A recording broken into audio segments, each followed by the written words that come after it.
Lá em Juízes, capítulo 6, o título, então eu acordei com esse título na minha mente, chamados para vencer. Amém? Diga assim, eu fui chamado para vencer. Nós temos um Deus que é vencedor, nós temos um Deus que nunca perdeu uma batalha. E se esse Deus é o nosso Deus, nós também fomos chamados por Ele, mas não para sermos derrotados, amém? Para sermos vencedores na presença do Senhor, amém? Então, e esse livro de Juízes, essa palavra que se refere a Gideão, ela já é uma pregação só da gente ler. A história dela já é algo assim impressionante, né? Mas a gente vai ler então um pouco, vamos ler bastante, vamos ler o 6 e um pouquinho do 7, amém? Vamos lá então? O povo de Israel pecou contra Deus, o Senhor, e por isso ele deixou que o povo de Midian os dominasse durante 7 anos. Diga assim, 7 anos. Os israelitas se escondiam dos midianitas em cavernas e em outros lugares seguros nas montanhas, porque os midianitas eram mais fortes do que eles. Todas as vezes que os israelitas semeavam, os midianitas vinham com os amalequitas e os povos do deserto e os atacavam. Acampavam na terra e destruíam as suas colheitas até o sul, perto de Gaza. Não deixavam nada para os israelitas viverem, nem ao menos uma ovelha, nem gado ou um jumento. Chegavam com o seu gado e as suas barracas e eram tão numerosos como gafanhotos. Diga assim, tão numerosos como gafanhotos. Eles e os seus camelos eram tantos que nem dava para contar. Vinham para destruir a terra, e o povo de Israel não podia com eles. Então os israelitas pediram socorro a Deus, o Senhor. Diz assim, os israelitas pediram socorro a Deus, o Senhor.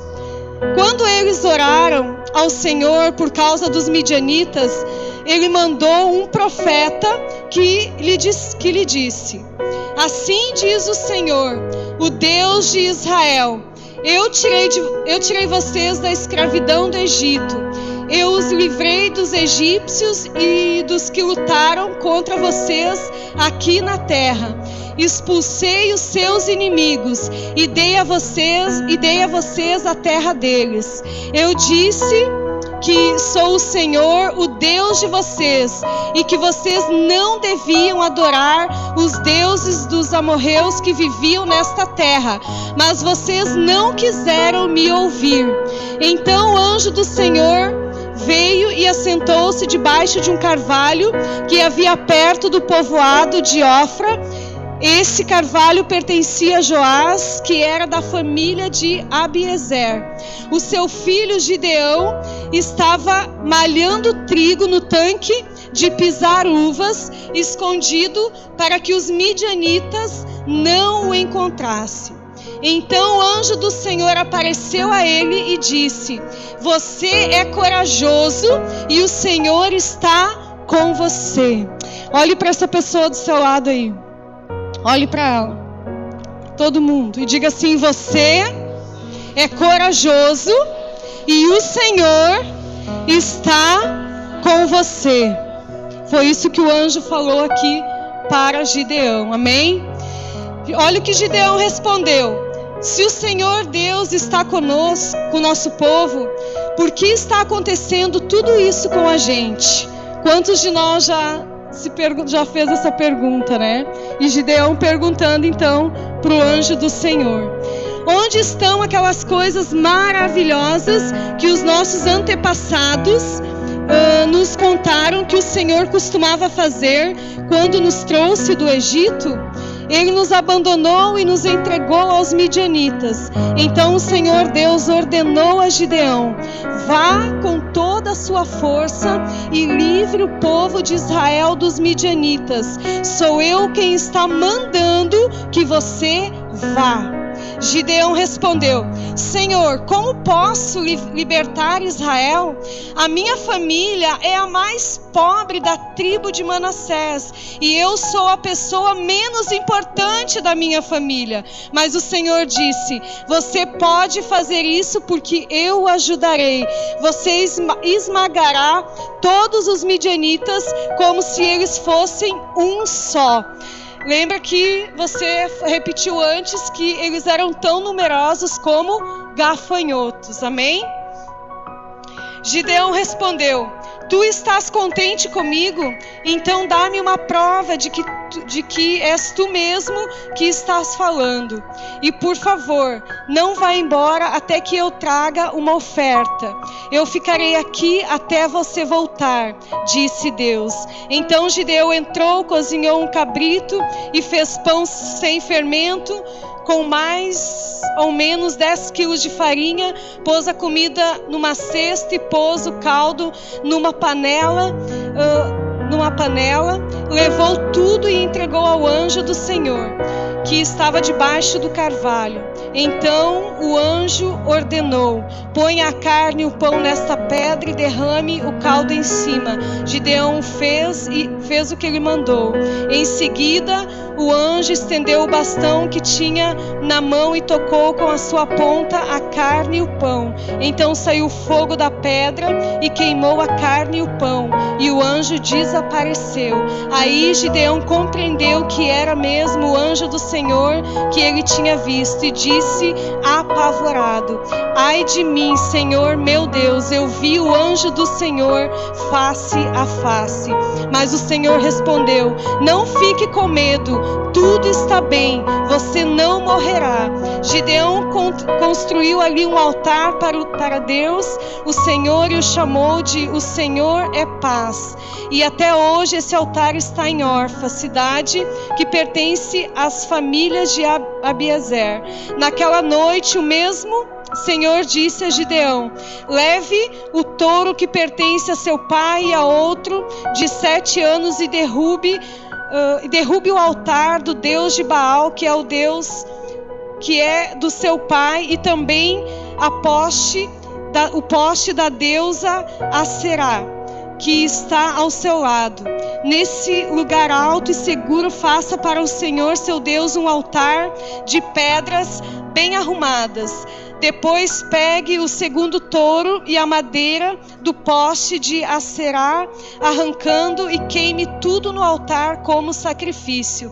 Gideão levou 10 dos seus empregados e fez como o Senhor tinha dito. Porém, como estava com medo da sua família e do povo da cidade, em vez de fazer isso de dia, fez durante a noite.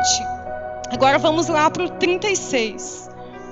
Versículo 36. Ó Deus, tu dissestes que queres me usar para libertar o povo de Israel. Pois bem, vou pôr um pouco de lã no lugar onde molhamos o trigo. Se de manhã o orvalho tiver molhado somente a lã e o chão em volta dela estiver seco, então poderei ficar certo de que tu realmente me usarás para libertar Israel. O que ele disse aconteceu. Na manhã seguinte, Gideão se levantou, espremeu a lã e dela saiu água que deu para encher uma tigela. Então ele pediu a Deus: não fique zangado comigo, mas deixa que eu fale só mais uma vez. Deixa, por favor, que eu faça mais uma prova com a lã, que desta vez a lã fique seca e que haja orvalho somente no chão em volta dela. E Deus fez isso naquela noite. A lã ficou seca e o chão em volta ficou coberto de orvalho. Amém? Lá no 2, então, do capítulo 7. O Senhor Deus disse a Gideão: você tem gente demais e por isso não posso deixar que vocês derrotem os midianitas. Se eu deixasse, vocês poderiam pensar que venceram sem a minha ajuda. Anuncie ao povo o seguinte: quem tiver com medo, que saia do monte Gilboa e volte para casa. Gideão anunciou, e 22.000 homens voltaram, mas 10.000 ficaram. E o Senhor disse a Gideão: ainda há gente demais. Leve todos até as águas, e ali eu separarei os que irão com você. Se eu disser que um homem deve ir com você, ele irá. Se disser que outro não deve ir, ele não irá. Aí Gideão fez com que os homens descessem até as águas. E o Senhor Deus lhe disse: todos os homens que lamberem a água com a língua, como fazem os cachorros, devem ser separados dos que se ajoelharem para beber.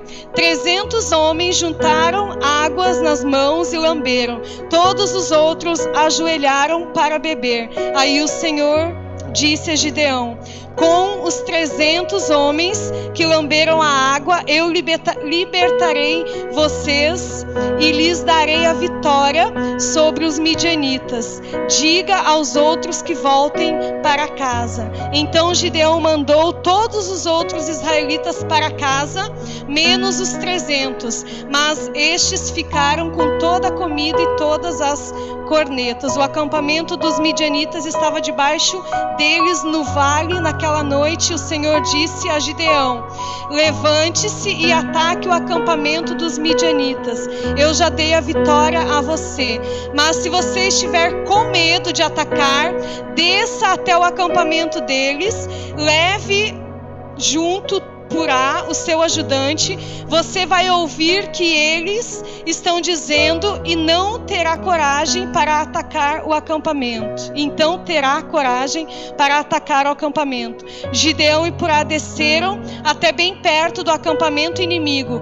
Os midianitas, os amalequitas e os povos do deserto estavam espalhados no vale, como uma nuvem de gafanhotos. Eles e os seus camelos eram tantos como os grãos de areia da praia do mar. Quando Gideão chegou, ouviu um homem contando um sonho a um amigo. Ele dizia: eu sonhei com um pão de cevada, que um pão de cevada rolou para dentro do nosso acampamento.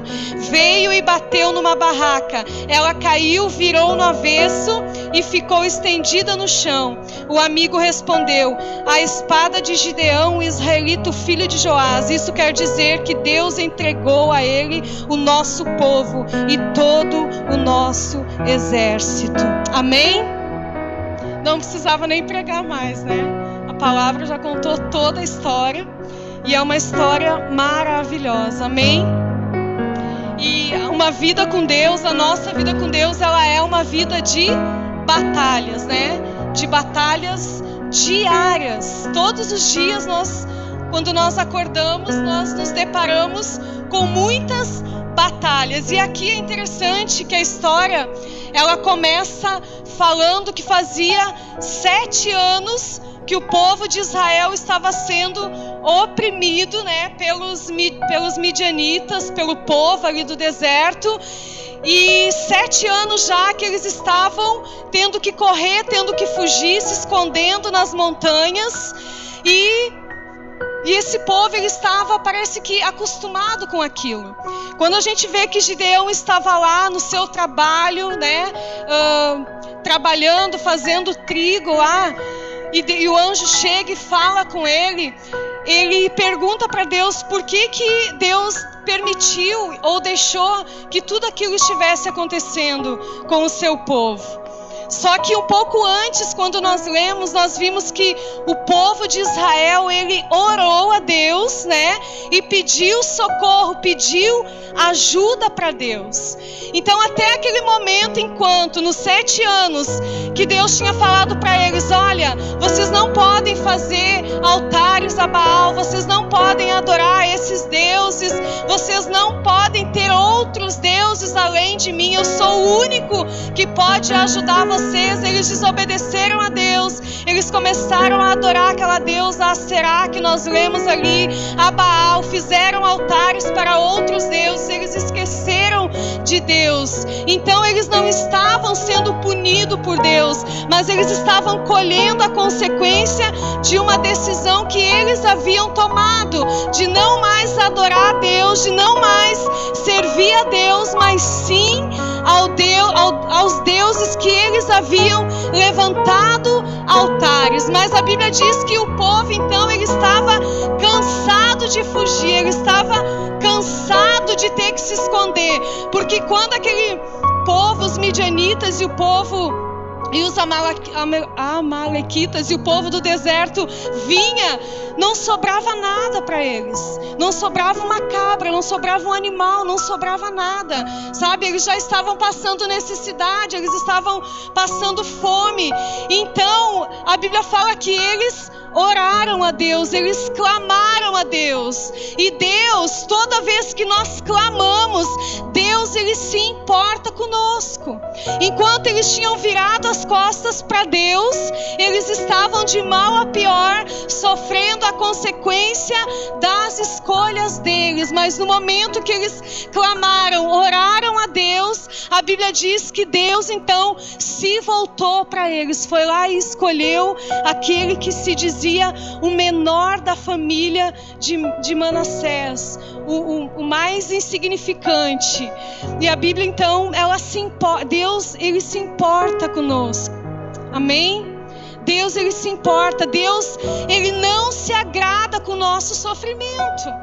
Se tem uma coisa que Deus não se agrada, é de ver eu e você sofrendo. Às vezes a gente olha para uma situação, como eu falei, a nossa vida ela é dada por batalhas. Todos os dias nós precisamos vencer batalhas, não só batalhas ao nosso redor, mas dentro de nós mesmos. Porque quando nós viemos para Jesus, nós precisamos ter a nossa vida toda transformada.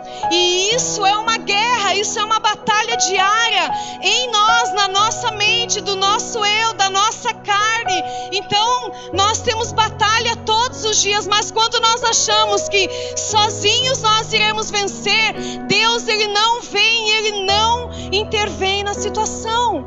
Sabe, ele nos respeita.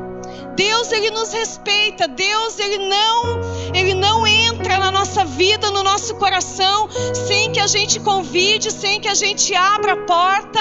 Ele não faz isso. Então, enquanto eu estou vivendo a minha vida, enquanto eu estou agindo da forma que eu bem quero, enquanto eu acho que eu posso vencer sozinho, Deus, ele está só olhando. Ele está sofrendo junto contigo, mas ele não pode fazer nada. Até o momento que nós nos rendemos e declaramos: Deus, eu não posso mais sozinho. Deus, esse povo fez isso. Ele orou a Deus, ele clamou a Deus, ele mostrou a Deus a situação que eles estavam vivendo. E aí Deus manda socorro. Amém?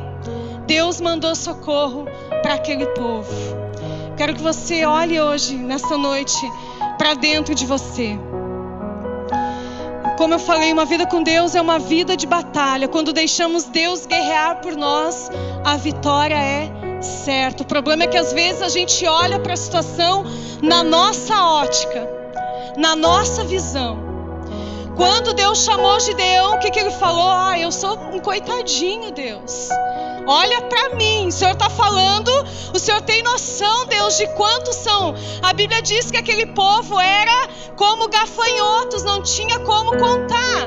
E aí Deus levanta e diz: tu é corajoso, Gideão. Ele diz: não, Deus, não é essa a visão que eu tenho a meu respeito. Não é isso que as pessoas dizem a meu respeito. A minha família, ela é taxada como a família mais miserável de Manassés, e eu sou o mais miserável dos meus irmãos. Como que o Senhor diz que vai ser eu?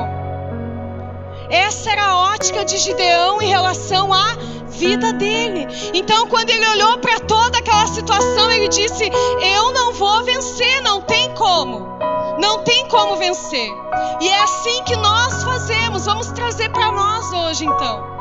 Nós temos batalhas, nós temos guerras, nós temos dificuldades e nós temos acompanhado a igreja, nós sabemos, nós seres humanos, nós filhos de Deus, nós sabemos as guerras internas que cada um de nós tem, as dificuldades que cada um de nós temos, os problemas que cada um de nós temos, e nós, como pastores, como líderes, nós temos que estar sempre incentivando. Não é isso. Olha para Jesus, olha para Cristo, olha para a cruz, olha porque Ele já venceu. Se Ele venceu, tu pode vencer, sabe? E nós não podemos olhar para as coisas com a nossa ótica, porque quando nós olhamos para a situação e olhamos para nós, é certo que nós já decretamos a derrota. Porque quando nós olhamos para a nossa vida e vemos a forma muitas vezes que nós fomos criados, as palavras que nós ouvimos a nosso respeito durante toda a nossa vida, foi criada uma estrutura de pensamento a nosso respeito dentro de nós mesmos, sabe? Às vezes viemos de situações de miséria, de pessoas realmente muito pobres, como Gideão, e nós pensamos que nunca vamos mudar de situação, nunca vamos mudar de vida. Por quê? Porque a gente foi criado dessa forma, a gente viveu isso, a gente não viveu nada novo, a gente não conhece, a gente não sabe. Então o que tem no nosso pensamento é isso, é essa estrutura.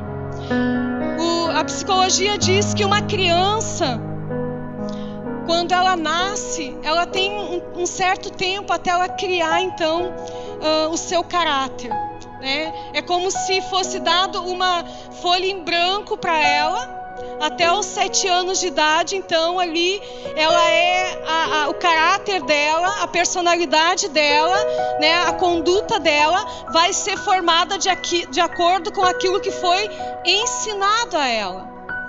Então, muitas vezes nós somos inseridos numa realidade, sabe, que realmente causou uma catástrofe dentro de nós.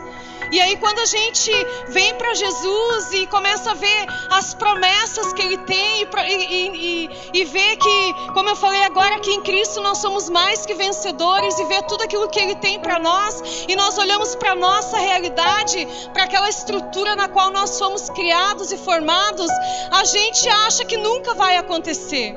A gente acha que nunca vai ser ninguém na vida. A gente acha que nunca vai vencer. Por quê? Porque foi formada uma estrutura de pensamentos em nós. O nosso caráter, a nossa conduta, a nossa educação, sabe, a nossa formação, ela foi feita de acordo com aquilo que nós fomos criados. Então, hoje a psicologia, quando nós vamos num psicólogo, ele tenta desconstruir tudo aquilo de errado que foi construído em nós, e na palavra de Deus não é diferente. Quando a gente vem para Jesus, sabe, a Bíblia diz lá em Romanos 12 que a nossa mente, ela precisa ser renovada, que nós precisamos renovar, que nós não podemos nos conformar, sabe, olhar para a situação da onde nós viemos e nos conformar. Nós precisamos renovar nossa mente segundo a palavra de Deus. E o que a palavra de Deus diz a nosso respeito? Olha o que Deus diz para Gideão. Gideão, aquele povo é muito grande. Você tem um exército de 32 mil, mas é muita gente, Gideão. Se tu for contra os inimigos com esses 32 homens, Gideão, tu vai achar que foi pela tua força que tu venceu esse exército. Então nós vamos reduzir esse povo. Nós vamos reduzir esses homens todos para que vocês consigam entender que existe um Deus que é poderoso, um Deus que é vitorioso, um Deus que nunca perdeu uma batalha, que é Ele que está indo à frente e que é Ele que vai vencer essa guerra. Não é pela força de vocês. Foi o que Deus disse para Gideão. E eu quero dizer isso para você nessa noite. Talvez você esteja aqui nessa noite. E eu sei que nós temos que quebrar paradigmas todos os dias na nossa vida. Porque muitas coisas vêm contra nós. Além de todas as situações, nós temos um inimigo que coloca o nosso passado diante da nossa cara, diante da nossa vida todos os dias. Foi assim com Daniel. Daniel, ele era um exilado, ele era um escravo. E quando ele foi para a Babilônia servir, Daniel, ele já era um governador, ele já era um homem muito importante. Desde que Daniel pisou na Babilônia, Daniel sempre foi um homem importante, porque a Bíblia diz que ele tinha um coração reto diante de Deus, um coração excelente diante de Deus. Daniel é o único homem que a Bíblia diz que tinha um coração excelente diante de Deus. Então Daniel pisou lá como um escravo, mas ele era servo do Deus vivo, ele sabia quem ele era, ele nunca se corrompeu. E lá na Babilônia, quando seus inimigos se levantavam, eles não se referiam a Daniel como Daniel, eles se referiam ao exilado, ao escravo. Por quê? Porque Satanás sempre quer trazer na nossa mente aquilo que nós fizemos, aquilo que nós éramos, o nosso passado. Mas o nosso passado, ele não nos define. O que nos define é a palavra de Deus, é a atitude que nós tomamos de viver com Deus e de servir a Deus. Amém? Deixa eu voltar aqui.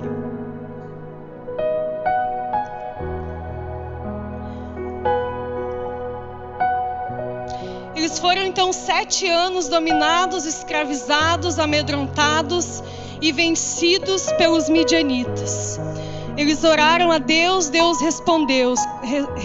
Como eu falei, Deus, ele se importa com o seu povo. Diga assim: Deus, ele se importa comigo. Agora olha para a pessoa que está aí do teu lado. Diga assim: Deus, ele se importa com você.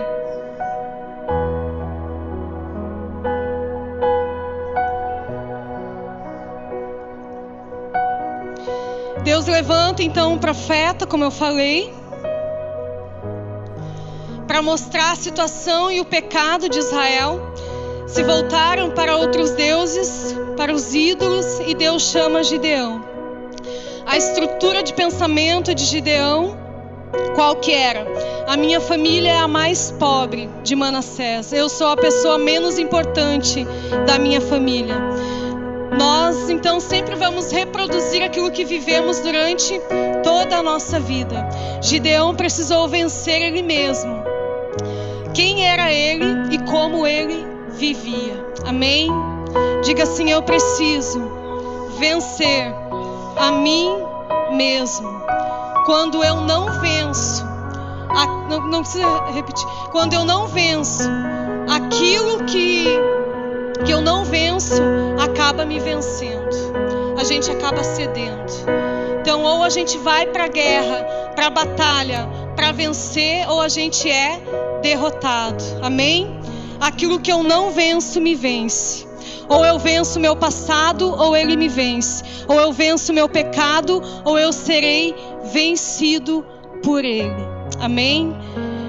Gideão, para ele poder ser quem Deus chamou ele para ser, ele precisou vencer ele mesmo. Ele precisou vencer aquela ideia miserável de que ele era um coitadinho, de que ninguém gostava dele, de que ele era um pobre qualquer, sabe? Porque se ele fosse para a guerra com aquela estrutura de pensamento de que ele era o mais pobre, o miserável, ele morreria na hora. Então ele precisou primeiramente vencer quem ele era. Eu vejo hoje que essa é a maior dificuldade que nós, povo de Deus, enfrentamos. Vencer o nosso eu. Vencer essa estrutura de pensamento que foi formada em nós.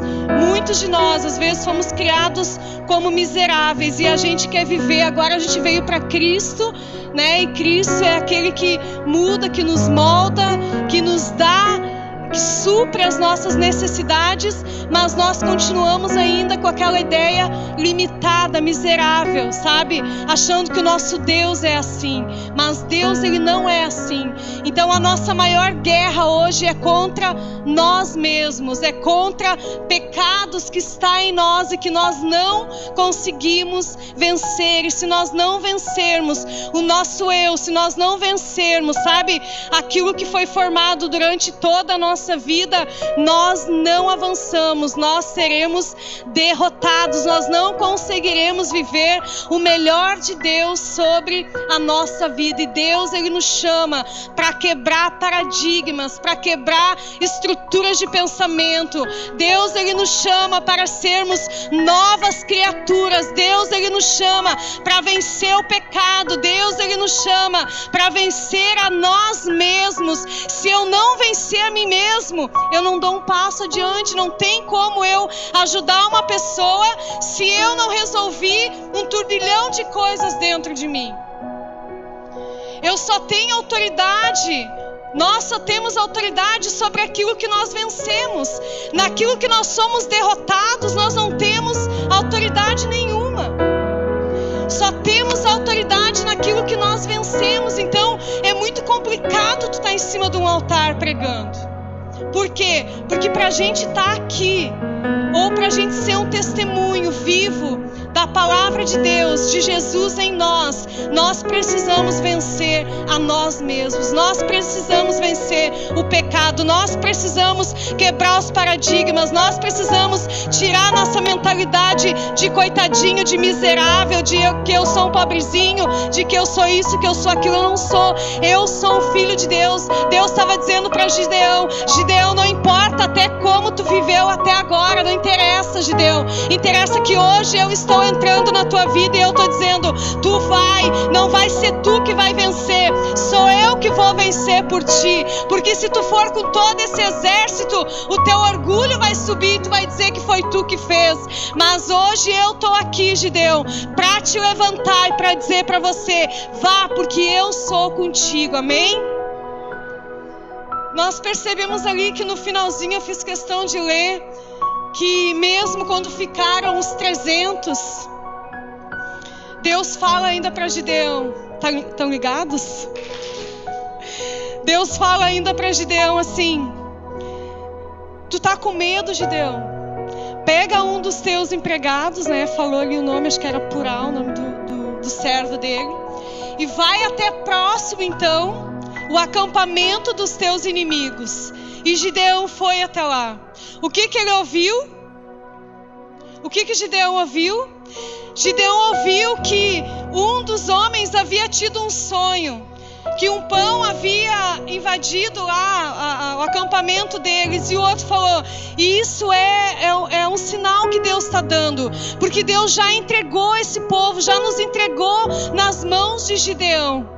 Eu achei isso poderoso, sabe? Eu não tive muito tempo hoje para montar essa pregação, para Deus falar mais ainda. Foi muito rápido. Mas eu entendo o seguinte, que quando Deus ele entrega algo nas nossas mãos, quando nós estamos diante de uma batalha, quando nós estamos orando a Deus e quando nós estamos pedindo a ajuda de Deus, Deus ele só não age através de nós, mas ele vai lá nos nossos inimigos primeiramente, e ele já começa a vencer esses inimigos por nós. Ele começa a amedrontar esses inimigos, ele começa a tirar a força desses inimigos, para que quando então nós vamos à batalha ela é vencida, sabe? Muitas vezes nós olhamos para a situação. Quantos de vocês aqui já falaram, já olharam e disseram: não tem jeito isso, eu vou desistir, eu vou entregar, porque isso não tem jeito, não tem como vencer, não existe mudança. Deixa eu te dizer uma coisa: se tu tá orando, se tu clamou ao Deus do céu, a esse Deus aqui, que a Bíblia diz que nunca perdeu uma batalha, ele já enviou os anjos dele lá na situação, lá nos teus inimigos, e ele já está derrotando esses inimigos por ti. Então não precisa ter medo. Deus ele é conosco. O que falta em nós hoje é conhecer esse Deus, é saber que Ele não perde uma batalha, que Ele é vitorioso e que Ele se importa conosco. Quantas vezes, sabe, nós oramos a Deus, choramos a Deus: Deus, tu não está vendo isso que está acontecendo, esse povo disse isso, Deus, quanto tempo nós estamos sofrendo aqui, o Senhor não está vendo. Deus está vendo, Deus está se importando. Agora, tu tem clamado a Ele, tu tem confiado nele, tu tem colocado essa situação nas mãos dele, confiando que Ele vai fazer algo. Não estou enxergando, mas eu tenho certeza que Deus está fazendo. Essa certeza tem que estar no meu coração e no teu coração, senão não vale a pena servir esse Deus. Não vale a pena. Nós precisamos crer, nós precisamos romper, nós precisamos quebrar paradigmas, nós precisamos nos entregar, nós precisamos clamar a Deus, nós precisamos conhecer o seu poder, amém? Então, para eu vencer, eu preciso saber quem eu sou. Gideão, ele tinha uma ideia errada dele. E às vezes nós viemos para Jesus e nós continuamos com a mesma ideia errada de nós mesmos. O mesmo coitadinho que eu era, eu continuo sendo. Jesus, ele não é capaz de mudar a minha vida e a minha situação. Então, nós precisamos vencer e saber quem eu sou. Ontem nós olhamos o filme aqui, Mais que Vencedores. Eu não sei se esse título veio de lá, né? Eu falei que eu acordei com esse Chamados para Vencer, mudei a palavra às 3h da tarde.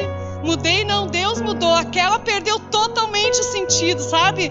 Preparei há 15 dias a palavra, perdeu totalmente o sentido. Eu disse: Deus, o que eu vou dizer para esse povo? Eu só tenho uma mensagem, mas a mensagem, ela é tudo, a palavra é tudo. Lembra que eu falei? O texto é tudo, ele já fala tudo.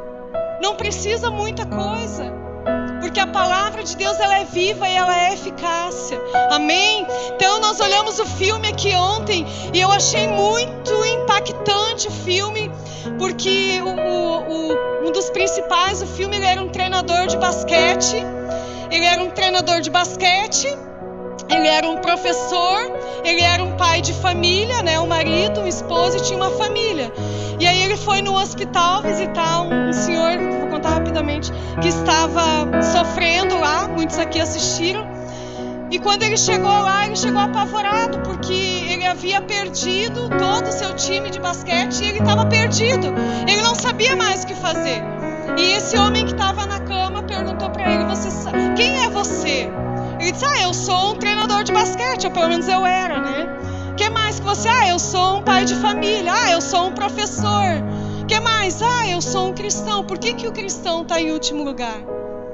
Então, aquilo aonde está o nosso coração é o que nos define. Eu achei muito interessante isso, porque Jesus, ele resumiu os 10 mandamentos em 2 mandamentos, que é amar o Senhor teu Deus acima de todas as coisas. Então, o que nos define deve ser o nosso amor pelo nosso Deus, o Todo-Poderoso. Esse é o primeiro mandamento: amar o Senhor teu Deus acima de todas as coisas. Então, quando alguém perguntar para ti: quem é você? Eu sou um filho de Deus, eu sou uma filha de Deus, eu amo o Senhor meu Deus acima de todas as coisas. Aí depois começa a vir então as outras coisas, e você não serve a um Deus qualquer. Pensa, hoje então eu não sou mais aquele miserável que eu era antigamente, sabe? Às vezes eu sei por mim, porque eu tenho uma história de vida terrível, muito triste.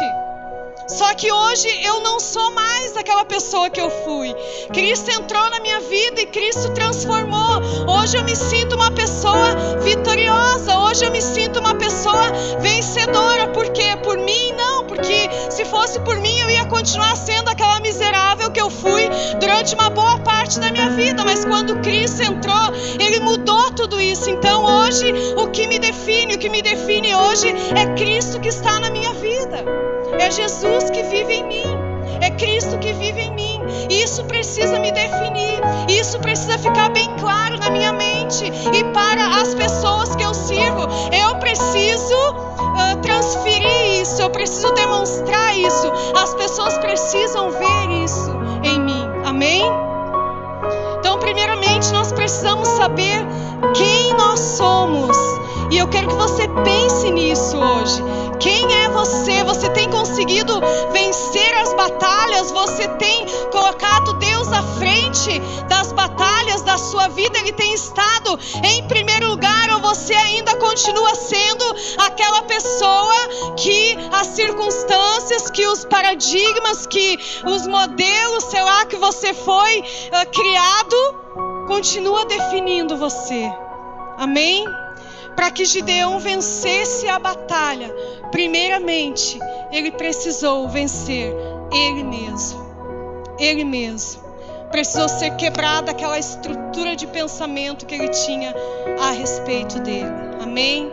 Diga assim: eu sou verdadeiramente um filho de Deus. Amém? Então, eu falei antes que Deus, ele enfraquece o nosso inimigo. Para vencer paradigmas, você precisa saber aonde quer chegar. Então, para que Gideão quebrasse aqueles paradigmas, aquelas estruturas de quem ele era, ele precisou saber que ele era um filho de Deus e aonde ele queria chegar. O diabo sempre vai tentar com coisas daqui, ou vai te tentar com coisas daqui, que suprem as necessidades da carne.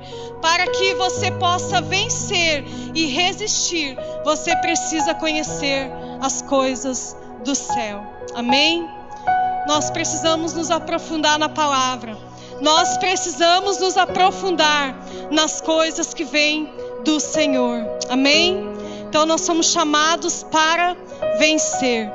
Eu quero rapidamente, então, para nós encerrar, eu quero falar sobre uma outra pessoa que quebrou paradigmas também, que foi Maria, irmã de Marta. Amém? Quantos conhecem a história de Maria, irmã de Marta?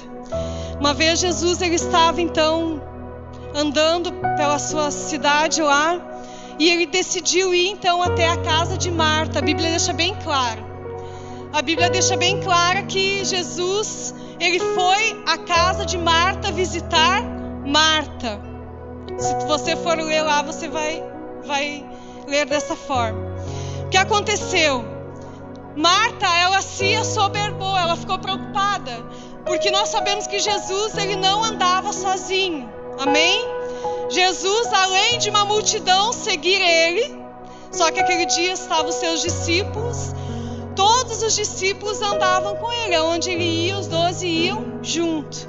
Quando Jesus chegou e bateu na casa de Marta, Marta se apavorou, porque ela tinha que cozinhar, ela tinha talvez que arrumar a casa, ela tinha muitas coisas para fazer, e ela recebeu visita. E aí a Bíblia diz que Marta, ela ficou muito assoberbada, muito angustiada, muito aflita, por causa das muitas coisas que ela tinha para fazer. E quando Marta olha, ela se depara com Maria aos pés de Jesus. Vocês imaginam se a gente às vezes, né, tá um pouquinho, tá conectado com Deus, tá ali orando, tá ali chorando, se derramando na presença de Deus. Às vezes a gente até perde o fôlego, né? Quando Deus vem mesmo com força, que tu sabe que Deus tá ali, tu te joga e tu não quer saber de mais nada, tu só quer ficar adorando a Deus. Tu imagina Maria então com Jesus ao vivo e a cores, né? Porque Jesus, ele era poderoso, convenhamos. A Bíblia diz que Jesus ia passando e as pessoas iam sendo curadas. Então tu imagina chegar perto da pessoa de Jesus. Era ele que estava ali. Então o que Maria fez?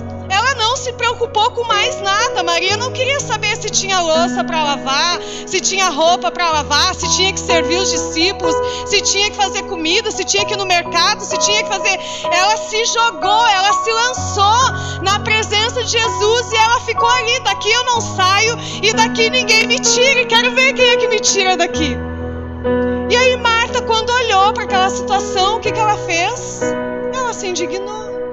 Peraí, eu tô aqui preocupada, porque eu vou ter que servir todo mundo, vou ter que fazer comida, talvez tenha até que sair para comprar alguma coisa, como a gente faz, né? Nós mulheres, nossa, tá faltando tudo, tem que limpar isso, não, espera aí, não vem ainda. As mulheres são assim. Será que tem isso? Será que tem aquilo? E Marta olha e vê Maria lançada, jogada, atirada aos pés de Jesus, e ela se indigna. Ela vai lá daí tirar a satisfação. Eu estou fazendo ela aqui de Jesus. Ela vai lá tirar a satisfação de Jesus.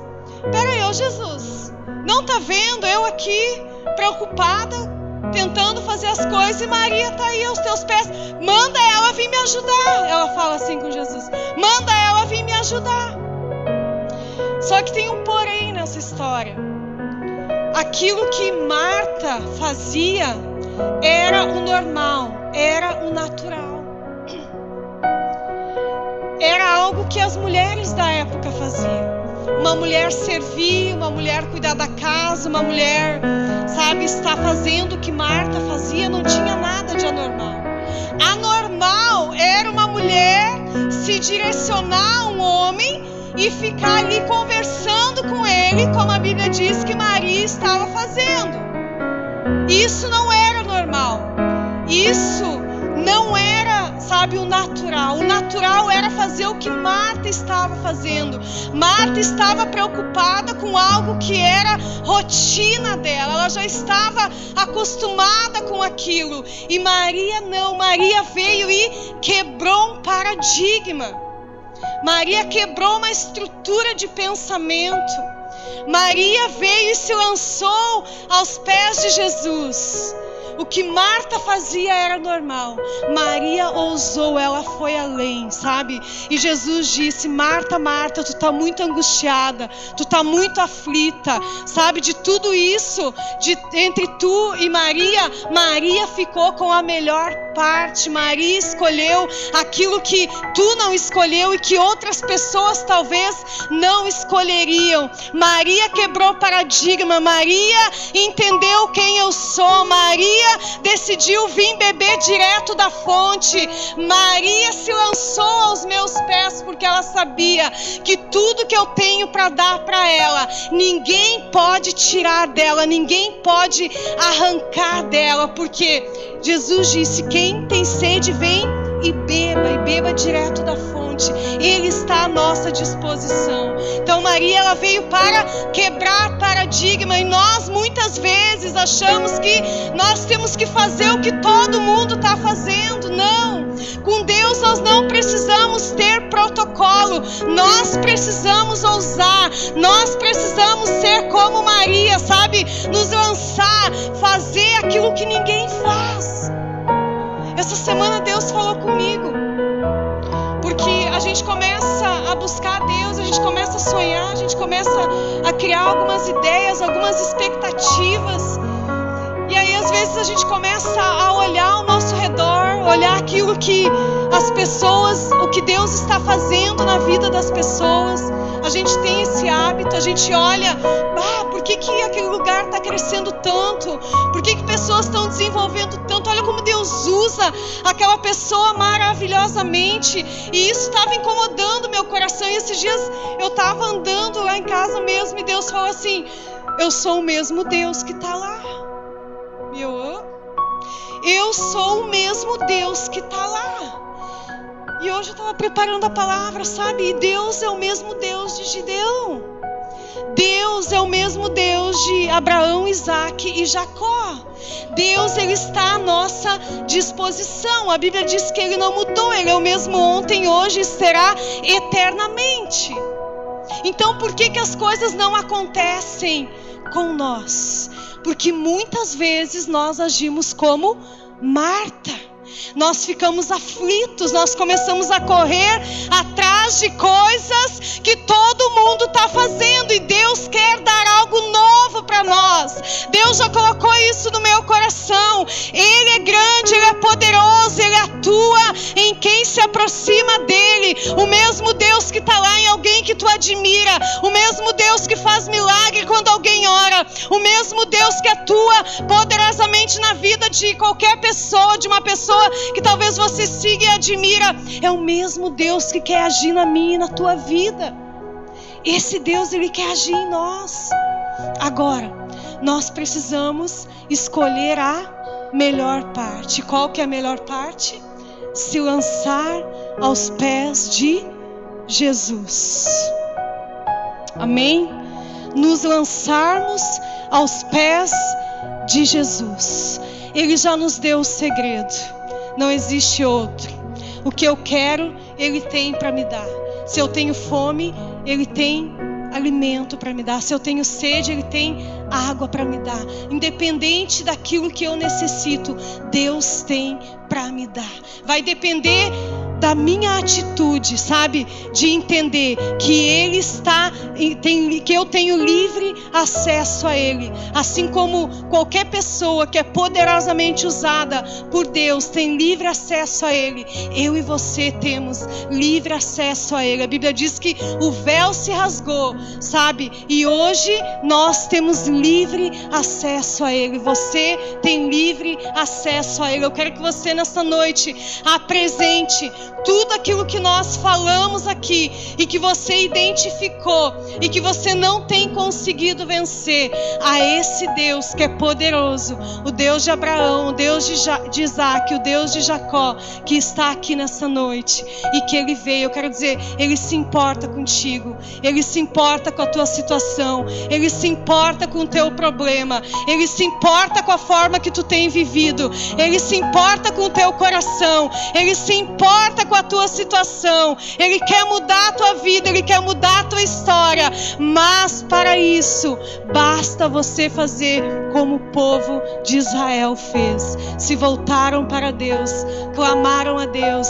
Deus disse a Gideão: derrube todos os altares, Gideão, derrube os altares de Baal, derrube os altares de Aserá, Gideão, derrube tudo, porque só eu sou digno de ser adorado. Deus te pede nessa noite, derrube os altares, sabe, remova os ídolos da sua vida e deixa somente Ele habitar. Você sabe quais os ídolos, você sabe o que você tem colocado em primeiro lugar no teu coração, e a Bíblia diz e deixa bem claro, Jesus diz que nós devemos amar ao nosso Deus, somente ao nosso Deus, de todo o nosso entendimento e com todas as nossas forças. Amém? Eu quero que você se coloque de pé então.